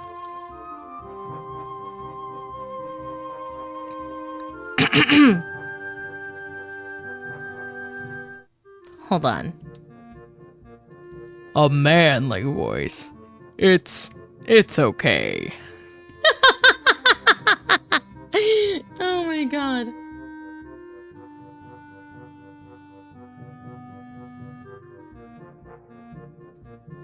Anywho. It's okay. The girl certainly doesn't look like it's okay, but I let it slide. So, do you mind if I sit here? She seems to be very uncertain whether it's okay or not for me to sit, but finally she nods. Just a little. Oh, okay. I take the seat next to her and she hides herself behind her book. Life of Pi. Never heard of it. It's a very good book. So, sorry again for startling you. I'm Hisao.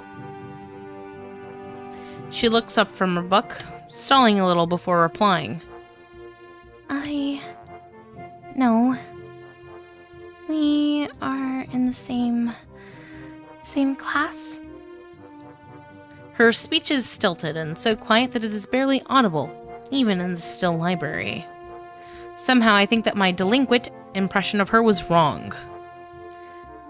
Hanako. I'm Hanako. I resist the urge to say that's a nice name, just to have something to say, but really, it's the only thing that I can think of. I feel like an idiot. Everyone here must be used to being different to each other, and here I am being all bothered and fussed about that kind of thing. Yeah, you think? More like Pi's life. Am I right, boys? That's crazy. Don't let me interrupt your reading. I'll just check these books if you don't mind. She nods a little and sighs a little sigh of relief.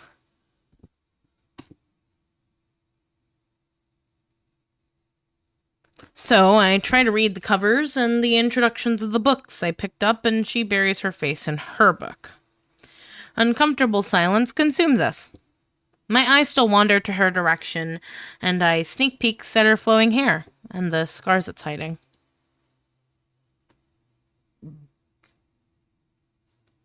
After a while, I realize that she's doing the same, and only pretending to be immersed in Life of Pi. Her gaze is not inquisitive at all, though. It darts around like a scared rabbit. Fuck, I have hiccups. When our gazes finally meet, the chain reaction is unstoppable. She stands up forcefully from the beanbag and takes a deep breath.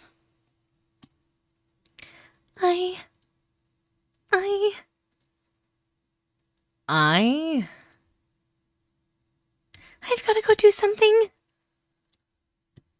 Without warning, Hanako takes off and runs towards the counter.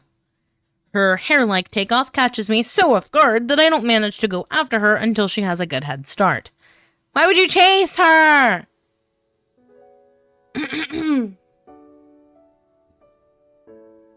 The The censor scene swap for her showing her scars as a pic of fried chicken? That's crazy! No way!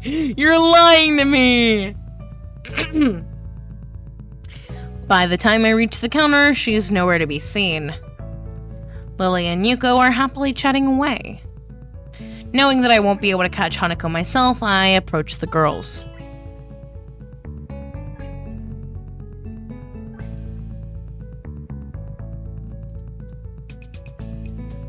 Hey, did you see, notice a girl run past here?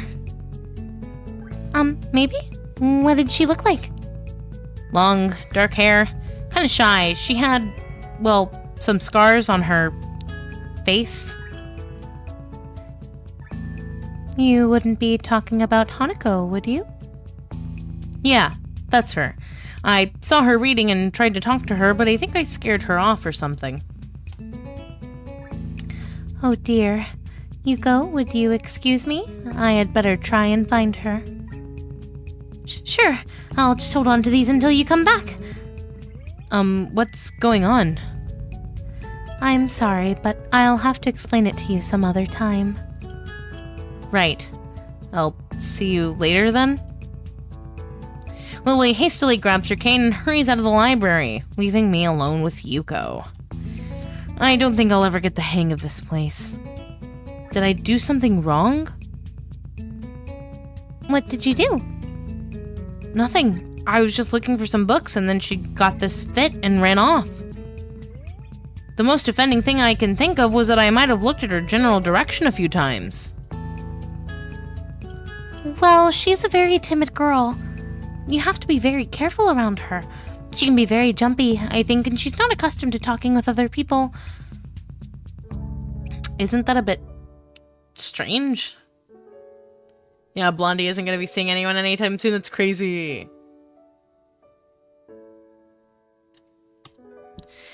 I wonder. It's just how she is, I think. Yuko doesn't sound at all that convincing. Then again, maybe this is just the norm around here. Everyone has their own problems, or else they wouldn't be here. But how should I deal with these people? Forcing myself to act overly casual only makes me feel phony. Like I was supposed to be ignoring the elephant in the room. Yuko fidgets, looking like she wants to say something to that, but resists it. I think it's an elephant only if you feel that way. I guess she doesn't have a good sense of self-restraint. It makes me smile, and she blushes heavily. What? Did that sound stupid? No, it sounded really wise. I guess you're right. It's more about me than anyone else.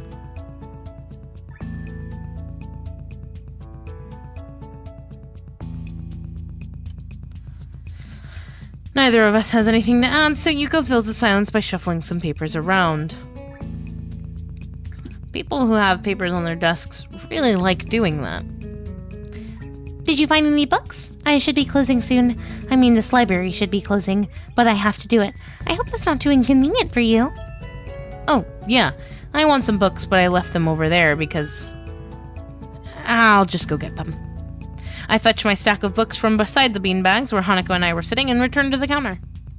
Wow, you read a lot, don't you? I surprised myself with that too, honestly. At least when I really think about it.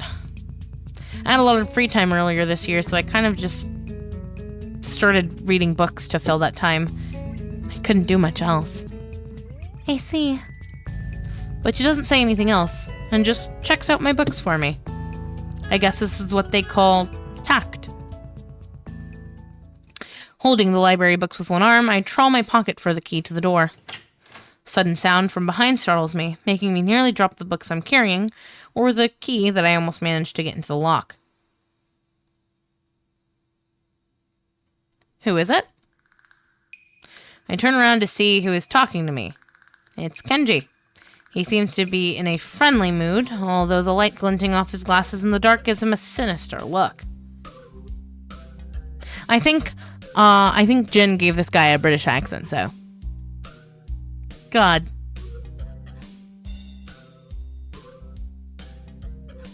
Because he looks like Harry Potter, I think is what she said. God. I'm just gonna read it. It's just me. This makes him pause and lick his lips I almost said nips. His lips nervously.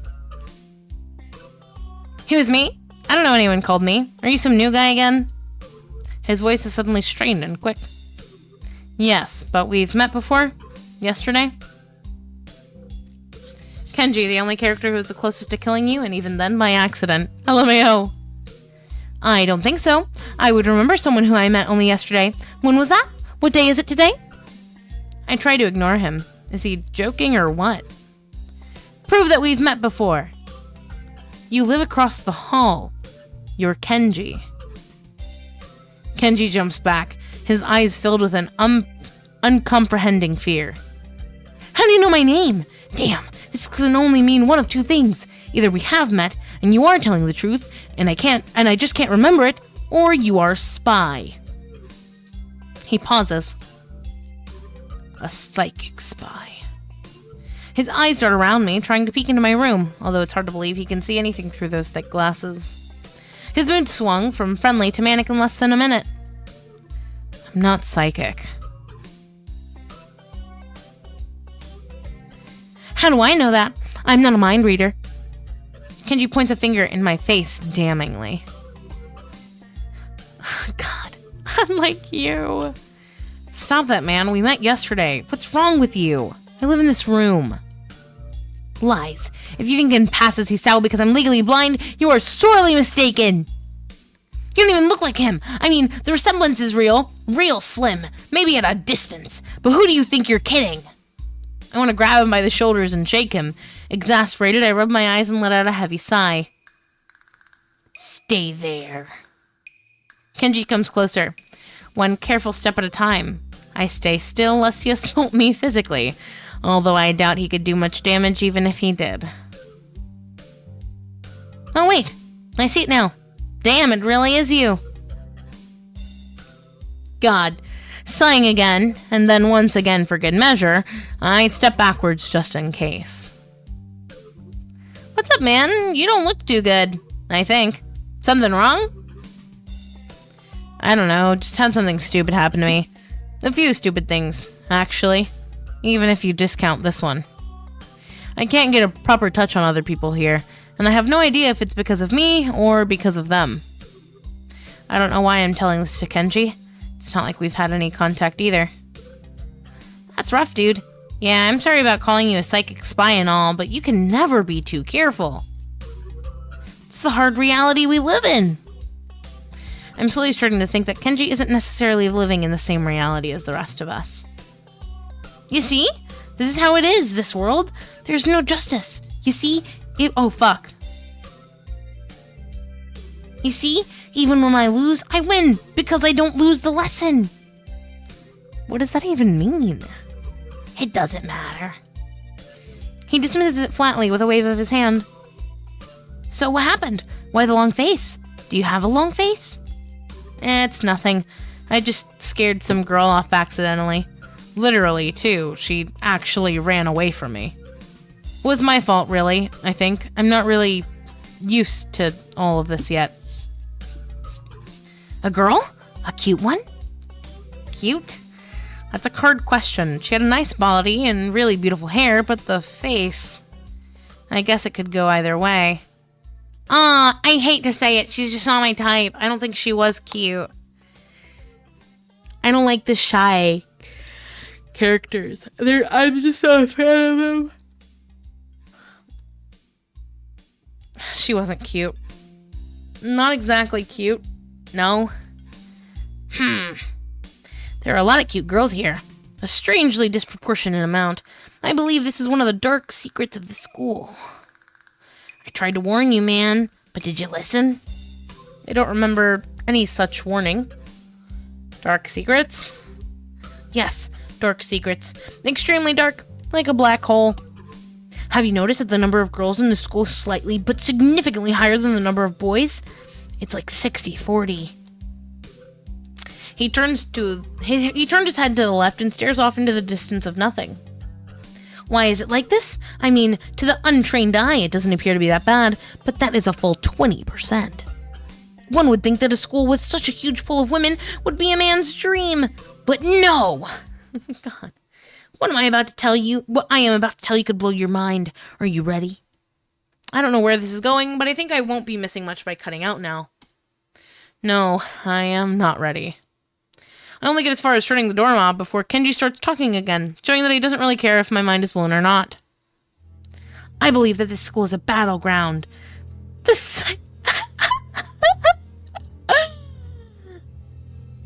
Oh my god. I believe that this school is a battleground. The site of a feminist infiltration. God. This disparity in the number of men to women is a clear sign of how far they have come. In case this Cold War turns hot, they will have superiority in numbers. Just another skirmish in the eternal war against the forces of the feminists. They're everywhere. In Japan, women outnumber men. It's not a 60-40 split, but it's only a matter of time, man. Even in America, women are a majority by a hair. They're building up their numbers. In the past, the buildup of a military has always been the clearest sign of imminent war. Japan is just the first step. Our economy is badass, and the country itself is small and isolated, yet a huge part of the Pacific in terms of political value. God, the perfect target. They are so cunning, as expected of women. Soon, the day will come when... Kenji's voice trails off ominously. That is why you can't trust them. They will string you along and then kill you, just as they killed me. You will end up just like me. Oh, hell no. I can't stop myself from blurting it out. Hey, what the hell does that mean? You said it, not me. It's the best I can think of. So? You're not supposed to say something like that. Damn, so rude. Where was I? Oh yeah, vast feminist conspiracy.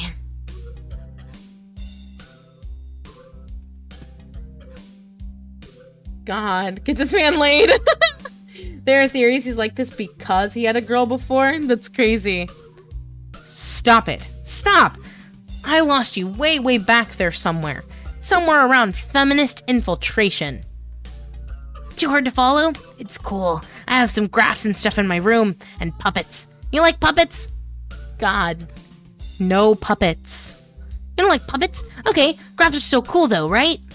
He speaks energetically, responding almost before I'm done talking, moving his hands in an animated way as he continues to rant on. This is too strange. I had him pegged as relatively normal, but it's clear that I was wrong. Something on your mind, dude? Just thinking about what it'd be like, what it's like to be the last sane man in an insane world. Kenji frowns, looking deeply upset. You mean that's you? That can't be, because I'm the last sane man in an insane world. That is my dream. You can't just steal a man's dream. What the hell? There can't be two last sane men. It would invalidate that whole last part, and that part is kind of important. There can only be one, like in that foreign movie where they could only be one, and in the end, there's only one dude left, because that was the point. God. I have never seen anyone talk so heatedly and so defensively about absolutely nothing before. Anyway, if you wait here, I can get my graphs. I also have the list of the other dark and complex conspiracies that this school holds, as tangled as... Quick, finish my analogy for me. Be a pal. I'm going to go to bed now. It's extremely late. That doesn't sound like an analogy, but whatever. I like you. You seem like a cool dude.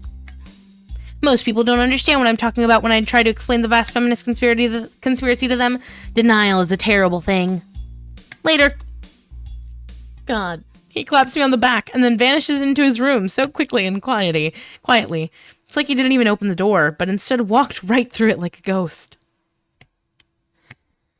Run before he tries to explain how they're turning the freaking frogs gay.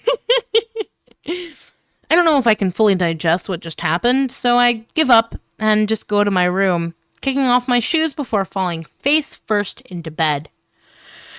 It takes me some time to relax and get up so I can get started on homework.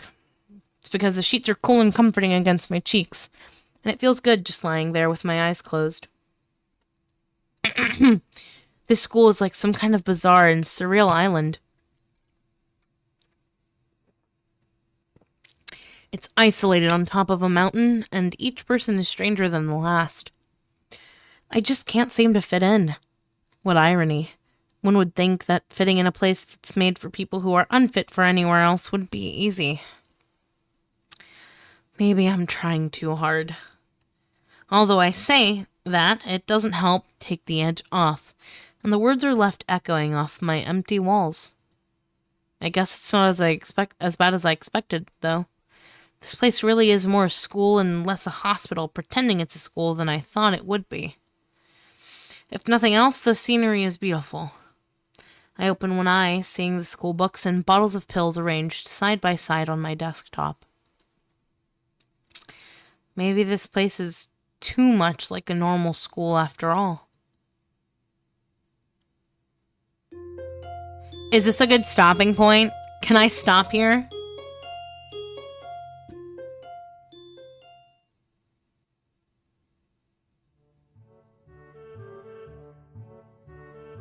Because I'm sleepy.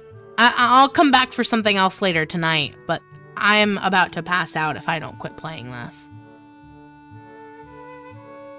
Okay. Who knows? Maybe I can...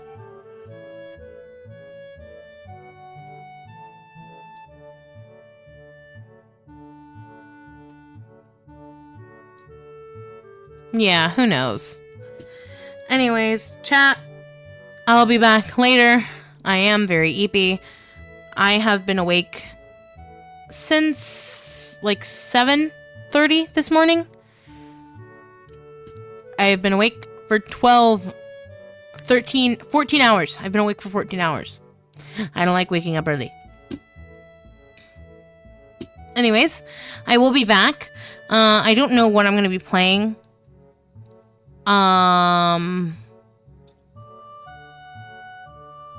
But I gotta go, but good luck getting a nice disabled grill.